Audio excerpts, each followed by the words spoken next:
Welcome to today's lecture. The topic today is romantic poetry. In this video, we will discuss brief history of English literature, definition of word romantic, romanticism, characteristics of romantic era, common features of romantic poetry, and poets to be studied. Romantic age जो है वो start हुई थी 1798 में और it ended in 1830. Romantic age को discuss करने से पहले हम डिस्कस करेंगे brief history of English literature.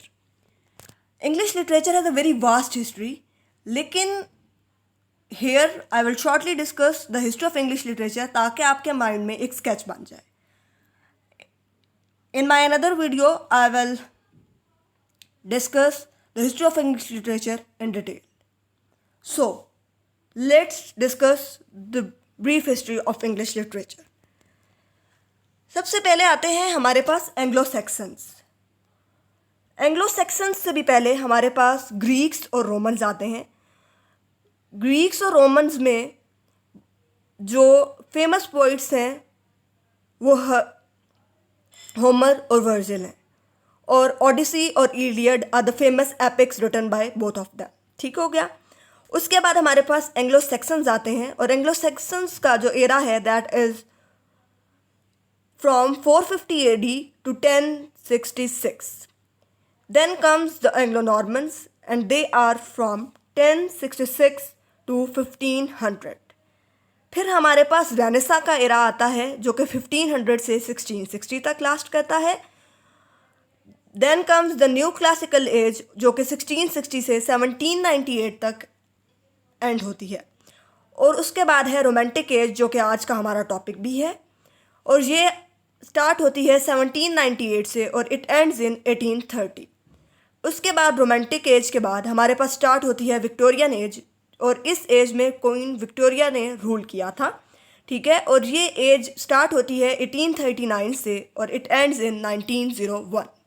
Then comes the modern age जो कि 1901 से 1945 तक है, और उसके बाद पोस्ट मॉडर्न एरा आता है जो कि 1945 से ऑनवर्ड्स है, यानी कि आज तक जो एरा चल रहा है वो पोस्ट मॉडर्न एरा ही है.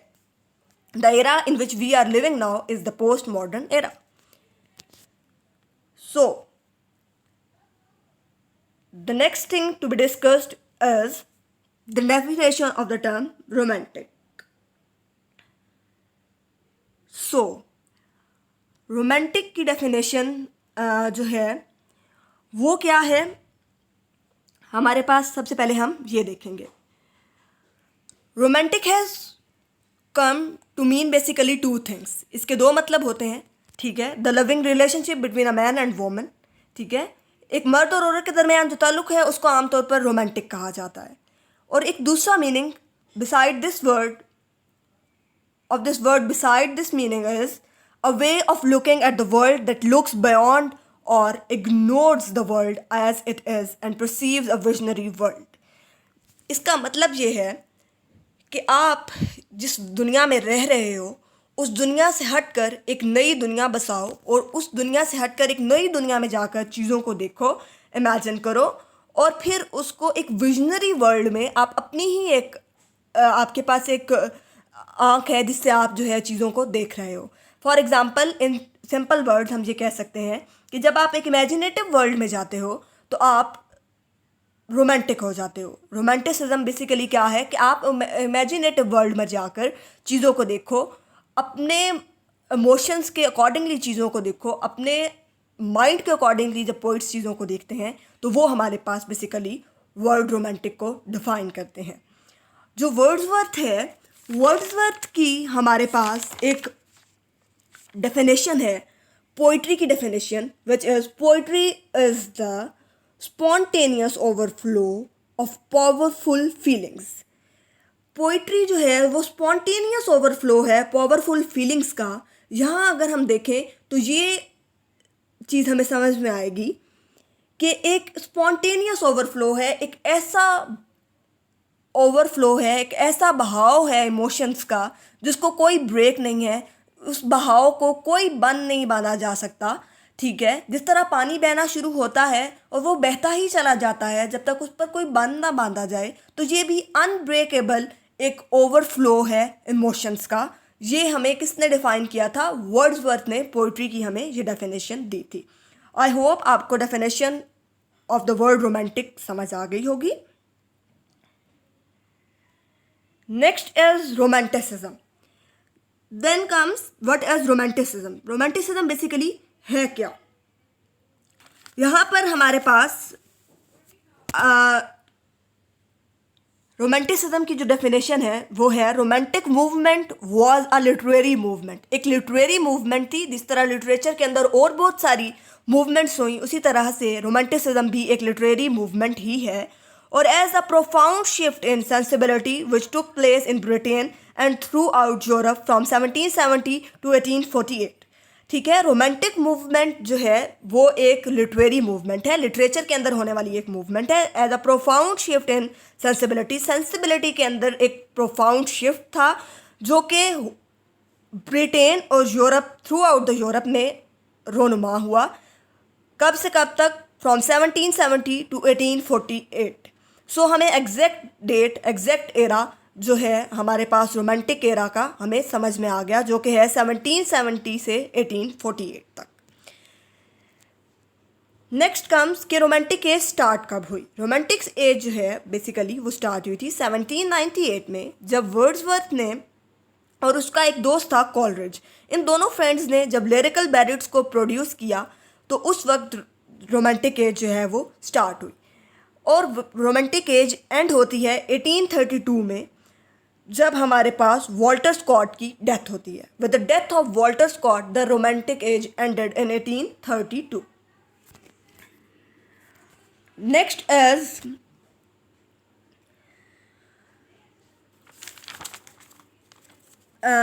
हमारे पास रोमांटिक एज जो है उसके अंदर हमारे पास जो जो फीचर्स आते हैं, उनमें हमारे पास जो चीज़ आ रही है उसको अगर हम देखें तो वो है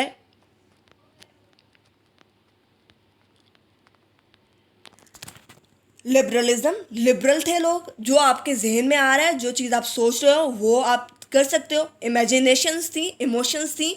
पोइट जो इमेजिन कर रहा है अपनी इमेजिनेशन में जाकर, पोइट जो फील कर रहा है वो उसको जो है अल्फाज के धारे में ढाल सकता था। Then comes the emotions. आप अपनी इमोशंस के मुताबिक आप जैसा फील कर रहे हो वैसा आप लिख सकते हो। आपको कोई पाबंदी नहीं है कि आप जो है किसी भी ऑब्जेक्टिव अप्रोच की तरफ जाओ या कुछ भी ऐसा। यहाँ पर सब्जेक्टिव ओपिनियन था, यानी पर्सनल ओपिनियन। जब आप पर्सनल हुए बगैर अपने ओपिनियंस देते हो तो उसको ऑब्जेक्टिविटी कहा जाता है। और जब आप अब पर्सनल होकर अपनी फीलिंग्स अपने मुताबिक करते हो तो उसको हम कहते हैं कि ये है हमारे पास सब्जेक्टिविटी। सब्जेक्टिव अप्रोच ये है कि जब आप अपनी फीलिंग्स, अपने इमोशंस, अपनी मर्जी से चीज़ों को एक्सप्रेस कर सकते हो, अपना पॉइंट ऑफ व्यू एक्सप्रेस कर सकते हो, उसको हम कहते हैं सब्जेक्टिव अप्रोच। और जब आप अपना पॉइंट ऑफ व्यू जो है वो एक्सप्लेन नहीं कर सकते और जो चीज़ आपको जिस तरह बताई जा रही है उसी तरह आगे कन्वे कर देते हो, this is called the objective approach. तो गर्ल्स, ऑब्जेक्टिविटी बेसिकली क्या है कि आप अपना पॉइंट ऑफ व्यू शेयर नहीं कर सकते। सब्जेक्टिविटी में आप अपना पॉइंट ऑफ व्यू शेयर कर सकते हो। और रोमांटिक पोइट्री बेसिकली क्या है? रोमांटिक पोइट्री के अंदर, रोमांटिसिज्म के अंदर सब्जेक्टिव ओपिनियन जो है, सब्जेक्टिव अप्रोच जो है उसको फॉलो किया गया था। फिर इसमें इंडिविजुअल यूनिकनेस थी। इंडिविजुअल यूनिकनेस का मतलब ये है कि एक इंडिविजुअल पर, पर्टिकुलर इंडिविजुअल पर फोकस किया जाता था। The particular individual were focused and not the society was focused. The whole society was not the focus, the focus was the particular individual. हर एक इंडिविजुअल, हर एक particular being was important. Okay, now हम देखते हैं कि romanticism basically एक shift थी। शिफ्ट किस चीज़ से किस चीज़ की तरफ थी उसको देखते हैं। It was the shift from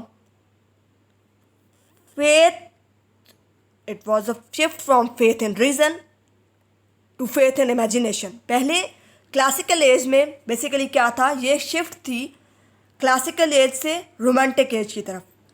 उसके बाद ये शिफ्ट थी फेथ इन रीज़न से फेथ इन इमेजिनेशन की तरफ।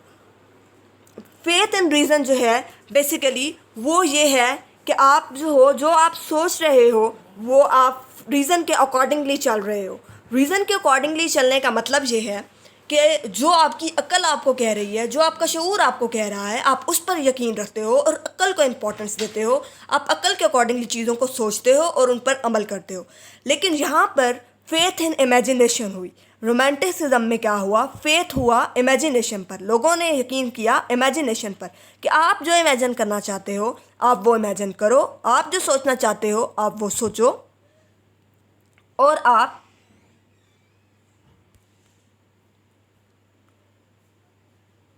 इंटरेस्ट लो किस चीज़ में? अर्बन सोसाइटी के अंदर, और इंटरेस्ट लो रूरल सोसाइटी के अंदर। क्लासिकल एज में क्या था? इंटरेस्ट था अर्बन सोसाइटी के अंदर, यानी जो हमारी शहर की दुनिया है उसमें इंटरेस्ट लिया जाता था। लेकिन जो रोमांटिक एज थी उसमें रूरल सोसाइटी के अंदर, नेचर के अंदर, विलेजेस का आपको जिक्र मिलेगा। तो यहाँ पर क्या है? इंटरेस्ट था बेसिकली रूरल सोसाइटी में। रोमांटिसिज्म में क्या था? रोमांटिसिज्म में ऑब्जेक्टिविटी को फॉलो किया जाता था। आप अपना पर्सनल ओपिनियन, अपना personal point of view share नहीं कर सकते थे। लेकिन रोमांटिक एज में आप अपना पर्सनल ओपिनियन शेयर कर सकते हो, इसलिए ये सब्जेक्टिविटी को फॉलो करती है।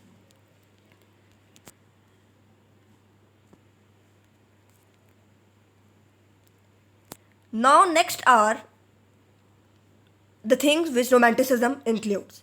रोमांटिसिज्म में बेसिकली हमारे पास है सब्जेक्टिविटी।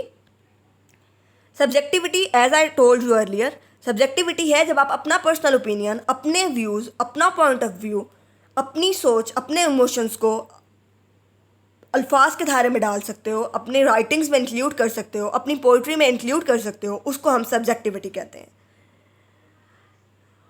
फिर हमारे पास फ्रीडम फ्रॉम रूल्स है। यहाँ पर फ्रीडम फ्रॉम रूल्स बेसिकली क्या है?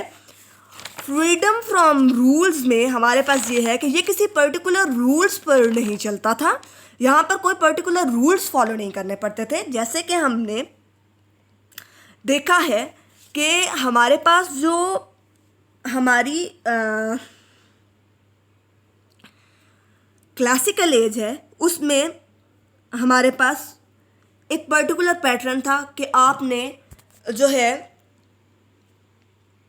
रिदम को फॉलो करना है, आपने जो है एम्पिक पेंटामीटर को फॉलो करना है, ठीक है, ये सब कुछ यहाँ पर चलता था। लेकिन जब आप यहाँ रोमांटिसिज्म में आते हो तो वहाँ आपको कोई रूल फॉलो नहीं करना, जिस तरीके से आप चाहो आप लिख सकते हो।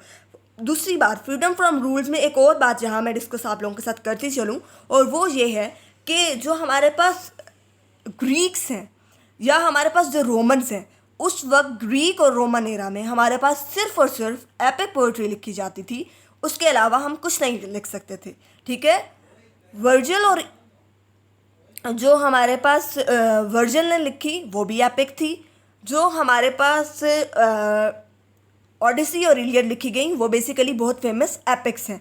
लेकिन जब हम आते हैं रोमांटिक एरा की तरफ तो वहाँ हमारे पास एपिक्स भी लिखी गई, वहाँ हमारे पास जो है वहाँ हमारे पास एपिक्स, वहाँ हमारे पास सोनेट्स, और वहाँ और भी बहुत सारी लिटरेरी फॉर्म्स जो हैं वो उनमें चीज़ों को जो है वो लिखा गया। नेक्स्ट है हमारे पास स्पॉन्टेनियस बेसिकली फ्लो को कहते हैं। जैसे I earlier discussed with you कि वर्ड्सवर्थ ने कहा था कि स्पॉन्टेनियस ओवरफ्लो ऑफ इमोशंस जो है उसको हम पोइट्री कहते हैं। तो बेसिकली रोमांटिसिज्म में क्या हो रहा है, स्पॉन्टेनिटी पाई जाती है जो कि spontaneous overflow of emotions of thoughts है। नेक्स्ट हमारे पास आता है, हमारे पास नेक्स्ट चीज़ है सॉलिटरी लाइफ, ठीक है। वो बेसिकली आप एक सॉलिटरी लाइफ को यहाँ पर जो है वो एक्सप्रेस करते हो। Next thing is imagination is superior to reason. यहाँ पर इमेजिनेशन जो है उसको इम्पोर्टेंस दी जाती है। इसका मतलब ये हुआ कि आप जो हो अक्ल को इम्पोर्टेंस नहीं देते, जबकि आप जो हो इमेजिनेशन को, तसव्वुरात को अक्ल पर जो है वो तरजीह दी जाती है। आप जैसा सोचते हो, आप अपने तसव्वुरात में जाकर जैसा आप सोचते हो वैसा ही आप सोच समझ कर अपनी चीज़ों को जो है अल्फाज के धारे में ढाल सकते हो। Next is love and worship of nature. Romanticism is always related to nature. Romantic poets हमेशा नेचर पोइट्स होते हैं, ये बात आप यकीनन जानते होंगे। Love and worship of nature क्या है कि फितरत के साथ प्यार और वर्शिप, फितरत को गॉड का दर्जा देना, नेचर को गॉड का दर्जा देना, जो है रोमांटिसिज्म में एक बहुत इंपॉर्टेंट फीचर है। Next is myths and mysticism. Myths and mysticism basically क्या है कि जो मिथ्स वर्जिल और होमर की थी वो यहाँ पर अप्रिशिएट की गई और उनको जो है वो फॉलो भी किया गया। नेक्स्ट इज रोमांटिसिज्म बेसिकली हमारे पास करेक्टराइज किया जाता है 5 आइज से। अगर आप इसको अपने पेपर में लिखोगे तो ये एक बहुत अच्छा इंप्रेशन देगा। Romanticism is characterized by 5 I's. वो 5 आइज क्या हैं, आइए उनको देखते हैं। Imagination. Imagination as I explain to earlier कि आप जब तसव्वुरात में जाते हो, जब अपने मुताबिक चीज़ों को इमेजिन करते हो, जैसा आप सोच रहे हो वैसा आप बयान कर सकते हो, जो आपके थॉट्स हैं आप उनको बयान कर सकते हो एज इट इज़, जैसा आप चाहो, तो वो है हमारे पास एज यू वांट, वो है हमारे पास इमेजिनेशन। आइडियलिज्म आपको पता होगा। इंट्यूशन बेसिकली क्या होता है, इंट्यूशन होता है इल्हाम। जब आपको कोई आमद होती है उसको हम कहते हैं इंट्यूशन। जब किसी पोइट को किसी चीज़ की आमद हुई, उसने उसको लिख दिया। मैं एक एग्जांपल आपको यहाँ देती हूँ। फॉर एग्जांपल किसी एक लेमैन ने फ्लोर को देखा, उसने फ्लोर को देखा, फ्लोर की तारीफ़ की और वो गुजर गया। लेकिन अगर एक पोइट ने एक फ्लोर को देखा तो उसने उस पर सोचा, उसको देखने के बाद वो घर गया तो उसने वहाँ पर ही think about that, he thought about that, और उसके बाद क्या हुआ, उसके बाद उसने उस पर आमद हुई, वो इंट्यूशन में गया और उसने क्या किया, उसने एक पूरी पोइम जो है वो लिख दी।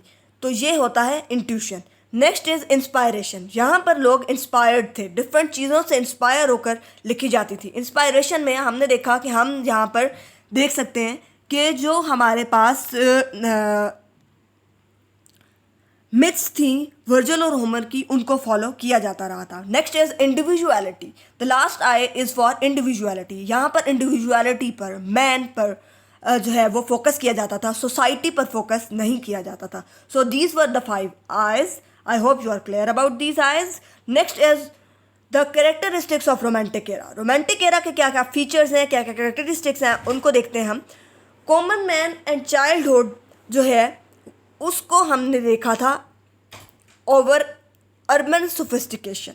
ठीक है, यहाँ पर क्या हुआ कि कॉमन मैन जो आम इंसान था उस पर फोकस किया जाता था, आम इंसान पर फोकस किया जाता था और बिलीव किया जाता था नेचुरल गुडनेस ऑफ ह्यूमन के ऊपर, नेचुरल गुडनेस ऑफ ह्यूमन पर, कि हर इंसान फितरतन जो है वो अच्छाई पर पैदा हुआ है, हर इंसान में अच्छाई पाई जाती है। इस चीज़ पर हमारा यहाँ पर फोकस किया जाता था। बचपन पर, चाइल्डहुड पर जो है वो फोकस किया जाता था। अर्बन जो फ्रस्ट्रेशन है, सोफिस्टिकेशन है, उसको जो है, अर्बन सोफिस्टिकेशन को जो है वो भुलाया गया। ठीक है, और फोकस किस चीज़ पर किया गया, चाइल्डहुड पर, बचपन पर किया गया। Emotions over reasons. Emotions over reasons का मतलब क्या है कि इमोशंस पर, जज्बात पर जो है वो को फोकियत दी गई, अकल पर, फहम पर फोकियत दी गई, जज्बात को, इमोशंस को। Next come nature over artificial. जाहिर सी बात है रोमांटिक पोइट्री जो है वो सिर्फ नेचर को डिस्कस करती है, उसमें कोई आर्टिफिशियलिटी नहीं है, उसमें कोई बनावट नहीं है। ठीक है, उसमें कोई जो है वो मादा परस्ती नहीं है, कोई मटीरियलिस्टिक अप्रोच नहीं है। ठीक है, नेचर को जैसा आप फील कर रहे हो, जैसा आप फितरतन देखते हो चीज़ों को, वैसा आप बयान कर देते हो। ये है nature over artificial. Next is individual over society. I have already told you about this, और वो है individual over society. Individual over society क्या है कि इंडिविजुअल को, पर्टिकुलर मैन को, हर इंसान को इनफरादी तवज्जो दी जाती थी, पूरे मुआशरे को as a whole, as a unit नहीं देखा जाता था। फिर हमारे पास हैं common features of romantic poetry. Romanticism को हमने देख लिया, अब हम रोमांटिक पोइट्री पर आते हैं। रोमांटिक पोइट्री के कुछ फीचर्स हैं जिनको अब हम यहाँ डिस्कस करने जा रहे हैं। यहाँ पर है रोमांटिक्स जो हैं उन्होंने कल्टीवेट की इमेजिनेटिव फ्रीडम। इमेजिनेटिव फ्रीडम का क्या मतलब है कि आप तसव्वुराती तौर पर आज़ाद हो, आप अपने मुताबिक सोच सकते हो, आप सोचने में आज़ाद हो, आपको सोच की आज़ादी है, आप जैसा चाहो सोचो और फिर जैसा आप सोचो उसको आप अल्फाज के धारे में ढाल दो, ठीक है। एक स्पॉन्टेनियस ओवरफ्लो है, चीज़ें जिस बहाव से जिस फ्लो से आपके जहन में आ रही हैं आप उनको वैसा डिफाइन कर दो। फिर हमारे पास है variety of poetic forms is odes, epics, sonnets etcetera. As I earlier told you कि रोमांटिक एज से पहले जो हमारे पास ग्रीक्स और रोमन्स का एरा है उसमें सिर्फ एपिक्स लिखी जाती थी, लेकिन यहाँ पर पोइटिक फॉर्म्स की जो है वो हमारे पास वैरायटी हमें नज़र आती है, ठीक है। जैसे हमने ओड्स जो है वो लिखी जाती थी, ओड एक 14 लाइन की जो है वो पोइम होती है। सोनेट्स लिखी जाती थी, ऑड्स, सोनेट्स, एपिक्स लिखी जाती थी, ठीक है। मुख्तलिफ़ चीज़ें जो हैं वो यहाँ पर जो हैं वो लिखी गई। इन सारी पोइटिक फॉर्म्स पर भी मैं जल्द एक वीडियो आप लोगों के साथ शेयर करूँगी। All of next is all the poets except Blake, all the poet except Blake describe the natural environment. सब पोइट्स ने ब्लेक के अलावा जितने भी रोमांटिक पोइट्स हैं उन सब ने नेचुरल इन्वायरमेंट को डिस्कस किया। जब हम ब्लेक को डिटेल में डिस्कस करेंगे फिर हम इस पॉइंट को इन डिटेल देखेंगे। They intended to use language with more freedom and informality. अब यहाँ क्या है कि उन्होंने लैंग्वेज को ज़्यादा फ्रीडम के साथ जो है वो यूज़ किया। आप आज़ाद हो कि आप जिस तरीके से चाहो लैंग्वेज को अपने मुताबिक मोल्ड कर कर इस्तेमाल कर सकते हो, उसमें कोई फॉर्मेलिटी नहीं थी। उन्होंने इनफॉर्मल होकर चीज़ों को जो है वो उन्होंने चीज़ों को इनफॉर्मल होकर यूज़ किया, कोई फॉर्मेलिटी नहीं थी। Affected by the historical fact of French revolution is liberty, equality and fertility, ठीक है। यहाँ पर फर्टेनिटी, लिबर्टी थी, आज़ादी थी, इक्वालिटी को देखा गया कि सब चीज़ें जो हैं वो इक्वल हैं। ये सब कुछ हमारे पास कहाँ देखा गया था? फ्रेंच रेवोल्यूशन में, और यही कुछ हम इस पोइट्री में देख सकते हैं। फिर deeply interested in both life and art. यहाँ पर हम अगर मॉडर्न एरा में जाते हैं तो हम देखते हैं कि लाइफ से बेजार इंसान हमें नज़र आता है। उस वक्त के जो पोइट्स हैं उन्होंने आर्ट पे फोकस किया और उन्होंने ये शो किया कि इंसान जो है वो लाइफ से बेजार है, इंसान जो है वो मादा परस्ती की तरफ जा रहा है। लेकिन यहाँ पर जो पोइट्स हैं, रोमांटिक एज के जो पोइट्स हैं, रोमांटिक पोइट्री में क्या था कि poets were both interested in the life and art equally, ठीक है। फिर हमारे पास कुछ रोमांटिक थीम्स हैं जिनको हम डिस्कस करने जा रहे हैं, और रोमांटिक थीम्स में we will discuss nature, love. In romantic themes we will discuss nature, love, history. जो रोमांटिक थीम्स हैं वो नेचर है, फितरत पर बात की जाती थी, नेचर को गॉड का दर्जा दिया जाता था। Trees, birds, sun, trees, birds, suns, mountains, villages, streams, इस तरह की जो सारी चीज़ें जो कि नेचर के एस्पेक्ट्स हैं उनको डिस्कस किया जाता था। लव पर बात की जाती थी, नेचर की लव जो है वो मौजूद थी, लव ऑफ नेचर मौजूद थी, लव पर बात की जाती थी, ठीक है। और हिस्ट्री जो है उसको भी डिस्कस किया जाता था। फिर हमारे पास लिटरेरी फॉर्म्स हैं। लिटरेरी फॉर्म्स जो यहाँ पर हमारे पास डिस्कस की जा रही हैं, दोज आर लिरिक एंड उसके अलावा हमारे पास हिस्टोरिकल नॉवल है, सोनेट है, बैलेड है, ठीक है। ये सब चीज़ें जो है यहाँ डिस्कस की जाती थी। यहाँ हमारा ये क्वेश्चन जो है वो एंड हो जाता है। ये क्वेश्चन बेसिकली आपको हेल्प करेगा अगर रोमांटिक एज के बारे में एग्जामिनर क्वेश्चन पूछता है। बीएस इंग्लिश के पेपर में ये 16 मार्क्स का क्वेश्चन आता है, एमए इंग्लिश के पेपर में ये 20 मार्क्स का क्वेश्चन आता है। तो ये अगर आप ये सब कुछ लिख लेते हो तो आप एक एनफ मटेरियल अपने एग्जामिनर को दे रहे हो। अब मैं आपके साथ डिस्कस करूँगी कुछ रोमांटिक पोइट्स जो कि एमए इंग्लिश के लिटरेचर में शामिल हैं, और उनको हम फर्दर अपनी आने वाली वीडियोस में इंशाल्लाह इन डिटेल डिस्कस करेंगे। यहाँ पर जो पोइट्स हमें डिस्कस करने हैं वो हैं विलियम ब्लेक, उसकी डिफरेंट पोइम्स हम पढ़ेंगे। फिर विलियम वर्ड्सवर्थ की कुछ पोइम्स पढ़ेंगे, पीबी शैले की कुछ पोइम्स पढ़ेंगे, और कीट्स की कुछ पोइम्स पढ़ेंगे। आई होप आज का लेक्चर आपको समझ आ गया होगा। Thank you for watching this video. Don't forget to like, share, subscribe, and don't forget to press the bell icon. Thank you.